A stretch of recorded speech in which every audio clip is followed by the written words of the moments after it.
Imagine standing outside a house in ancient Babylon. Inside, a marriage contract has just been sealed.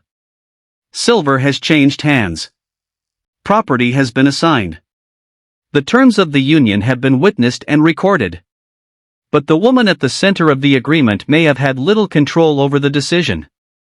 And if she later broke the rules of the marriage, the punishment could be catastrophic. In one of the most famous law collections of the ancient world, adultery could result in a husband and his wife's alleged lover being bound together and thrown into the water. A wife who refused the role expected of her could lose her home, her property, or even her life. Elsewhere, a widow could be expected to marry her dead husband's brother. In Athens, an heiress without brothers could be assigned to a male relative in order to preserve her father's estate. And in Rome, marriage could place a woman under a legal authority resembling the position of a daughter within her husband's family. To us, marriage is usually imagined as a private bond between two people. For much of the ancient world, it was something else. It was inheritance. It was property. It was political strategy. It was family survival. And sometimes, it was law deciding what happened to a human being after the wedding ceremony ended. But what really happened? The first mistake is to imagine that the ancient world had one universal idea of marriage. It did not. Mesopotamia, Egypt, Greece, Rome, and ancient Israel developed different legal systems, customs, and expectations over thousands of years. Even within the same civilization, practices changed dramatically depending on social class, wealth, geography, and historical period. But one feature appears again and again. Marriage was rarely just about romance. It could determine who inherited land, who controlled wealth, which family gained political influence, and whether a bloodline survived.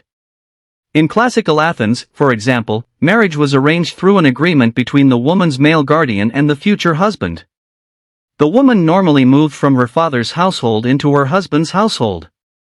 For an heiress without brothers, known as an epikleros, the situation could become even more severe. A male relative could receive the right to marry her so that the deceased father's estate remained within the family line. Modern historians sometimes describe this as the heiress being transmitted along with the inheritance, although that phrase can make the legal reality sound more literal than it was. The point was not necessarily the girl's happiness. The point was continuity. Her marriage could become the mechanism through which an entire estate survived. And that leads to one of the darkest patterns in ancient marriage customs. The person getting married was sometimes less important to the law than what the marriage was designed to preserve. In ancient Israel, one of the most striking examples was the custom known as levirate marriage. Imagine a woman loses her husband. He leaves no son. Under the rule preserved in Deuteronomy, the widow was not simply free to marry anyone outside the family. Her deceased husband's brother could be expected to marry her and produce a firstborn son who would carry the dead man's name and inherit his position in the family line. From the family's perspective, the logic was powerful. A man's death should not erase his name. His land should not disappear from the family. His widow should remain connected to his household. But from the widow's perspective, the custom could mean that even the death of her husband did not necessarily restore complete control over her future. And then comes the unexpected twist. The law actually provided a way for the brother to refuse. But refusal was not private. The widow could bring the matter before the town elders. If the man still refused, a public ritual of humiliation followed, his sandal was removed, and the widow could spit in his face. His family could then become known by a shameful designation associated with that refusal. So even here, where the apparent victim of the system was the widow, the obligation could also be imposed upon the man. The deeper lesson is uncomfortable. Ancient marriage law was often less concerned with individual preference than with preserving a family structure. And in Athens, that principle could become even more direct. An Athenian girl without brothers could face a peculiar legal destiny. She was not simply an heiress in the modern sense. Her position was tied to the survival of her father's household and property. Under Athenian inheritance rules, the epikleros could be assigned to a male relative who demonstrated the strongest claim within the family network. The marriage mattered because the sons born from that union could continue the deceased man's family line and receive his estate. Think about the implications. A girl's husband was not necessarily selected because he was the person she loved. He could be selected because of his relationship to a dead man. The property came first. The family line came first. The individual came afterward. And girls were entering these arrangements remarkably young by modern standards. In classical Athens, girls commonly married in their early teens, while their future husbands could be substantially older.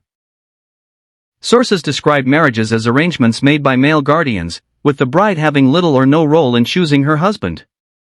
But historians add an important warning. Ancient Greek marriage varied by city-state, wealth, and period. The evidence is also heavily weighted toward elite families, meaning we cannot assume every Greek woman experienced marriage in exactly the same way. Still, the pattern is unmistakable. For many elite families, marriage was part of an economic and social strategy.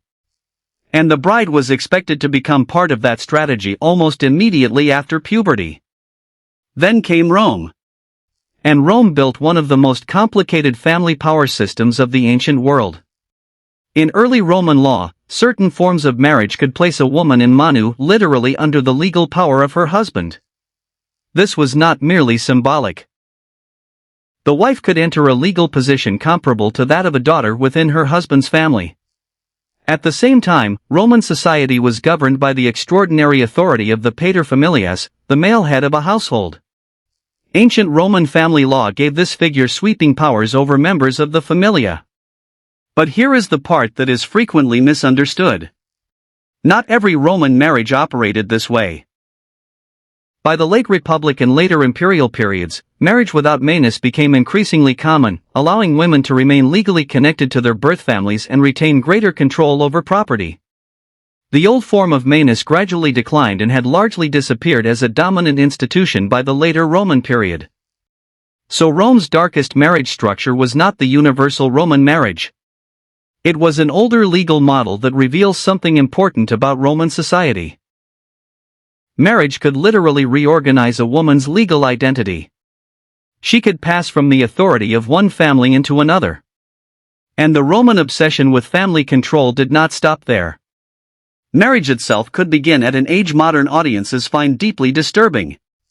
Roman law recognized 12 as the minimum age for legitimate marriage for girls, while boys generally reached the legal threshold at 14. Scholars also distinguish between the legal minimum and actual marriage patterns, which varied significantly between elite and ordinary families. That distinction matters. A legal age of 12 does not mean every Roman girl married at 12. But the law made marriage possible at an age that modern societies classify as childhood. And that was only one side of the ancient system. The other involved infidelity. Return to Babylon. Around the 18th century BCE, King Hammurabi's laws were carved into stone.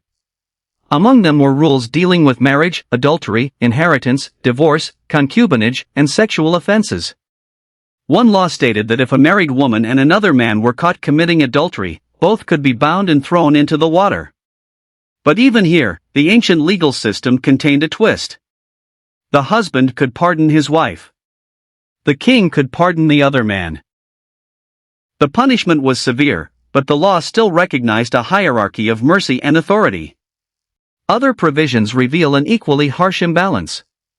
A woman accused of adultery could face an ordeal involving the river even when there was no direct evidence. And certain accusations involving a wife could become matters of life and death. Yet the code also contains protections that complicate the picture. A wife could receive a judicial separation under certain circumstances. A divorced woman could recover her dowry in defined situations. If a husband abandoned his wife without providing support, the law did not simply treat her as permanently trapped. This is why ancient legal systems cannot honestly be reduced to the phrase women had no rights. They did have rights. But those rights existed inside a system built around family authority, property, legitimacy, and male power. And then the documents reveal something darker still. Marriage did not necessarily mean exclusive sexual access to one woman.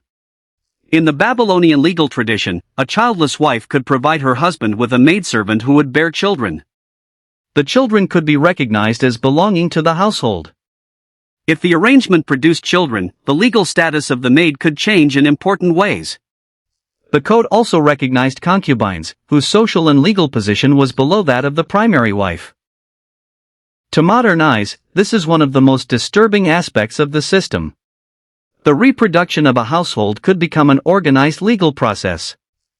A wife's inability to produce an heir could create pressure for another woman to enter the household. And in societies where slavery existed, the boundary between marriage, concubinage, and ownership could become brutally thin. This does not mean every household operated according to the most extreme legal possibilities. Ancient laws often describe disputes, exceptions, and idealized rules rather than ordinary daily life. But the fact that these situations were important enough to be regulated tells us something. They happened. And societies needed rules to determine what happened next. There was another group especially vulnerable to this logic. Women captured in war. Throughout the ancient world, conquest could strip people of their previous legal status. Enslavement and forced concubinage appear repeatedly in ancient sources. The surviving evidence does not allow historians to reconstruct every individual experience, but it is clear that warfare could transform marriage and sexual relationships into instruments of domination. Marriage could preserve a family. But war could destroy one. And sometimes the same ancient societies that celebrated marriage as sacred allowed conquest to determine who could be forced into another household. That contradiction is one of the darkest realities of the ancient world. Then something unexpected happened. Some of the strongest evidence for ancient marriage comes not from epic poems or royal chronicles, but from ordinary paperwork. Thousands of years ago, people wrote contracts concerning dowries, property, obligations, inheritance, and divorce. In ancient Egypt, surviving papyri include actual marriage contracts. One example preserved by the Metropolitan Museum dates to roughly 380 to 343 BCE and comes from Egypt's late period. Another marriage contract comes from the Ptolemaic period, around the 3rd century BCE. These documents are important because they remind us that ancient marriage was not simply a dramatic ceremony. It was an economic institution. A document could determine what happened to property. What a woman brought into a marriage. What obligations a husband owed. What happened if the marriage ended? And sometimes, who had the right to claim what after death? The archaeological record turns an abstract idea into something physical. Ink on papyrus. Names. Amounts. Promises. Signatures. Evidence that people were negotiating the consequences of marriage long before modern family law existed. And this is where the story becomes more complicated than a simple tale of ancient cruelty. Because the more evidence we find, the clearer it becomes that marriage could be both oppressive and protective at the same time. The ancient world was dangerous. Infant mortality was high. Wars could erase entire families. Property could fragment between heirs. A woman without family protection could become economically vulnerable. A child without an acknowledged father could lose inheritance. A widow could be left without support. Ancient marriage laws were partly attempts to solve these problems. That does not make the systems humane by modern standards. But it explains why they survived. Levirate marriage protected a dead man's family line. Dowries could protect a woman's economic position. Roman family law preserved property within powerful households. Athenian inheritance rules prevented estates from disappearing when a man died without sons. Babylonian law established formal consequences for divorce and inheritance. The same structures that restricted personal freedom could also create stability in societies where there were few alternatives. That is the historical paradox. These customs were not invented because ancient people thought suffering was desirable. They emerged because ancient societies valued lineage, property, legitimacy, and survival above individual romantic choice. And when those values collided with personal freedom usually lost. The darkest marriage customs of the ancient world were not necessarily the strangest rituals. They were the moments when a private human relationship became controlled by something larger. A family name. An estate. A dynasty. A law carved into stone. A man's authority. A community's expectations. A widow could become responsible for preserving a dead man's lineage. A young girl could be married as part of a family strategy. An heiress could become the key to an inheritance. A wife could face death for adultery. A husband could be compelled by tradition to marry his brother's widow. And beneath all of it was one idea that appears again and again across ancient history. Marriage was not simply about two people. It was about who owned the future. But perhaps the most important lesson is not that ancient people were simply cruel. It is that human beings have repeatedly created institutions in which security, inheritance, religion, and power can become more important than individual choice. The laws are thousands of years old. The stone is ancient. The papyrus is fragile. But the question behind them is still alive. When society decides that family, property, or tradition matters more than personal freedom, where should the line be? And looking at these ancient customs, do you think history has remembered them fairly? Because sometimes the darkest part of history is not how strange the past was. It is how familiar its struggles can still feel.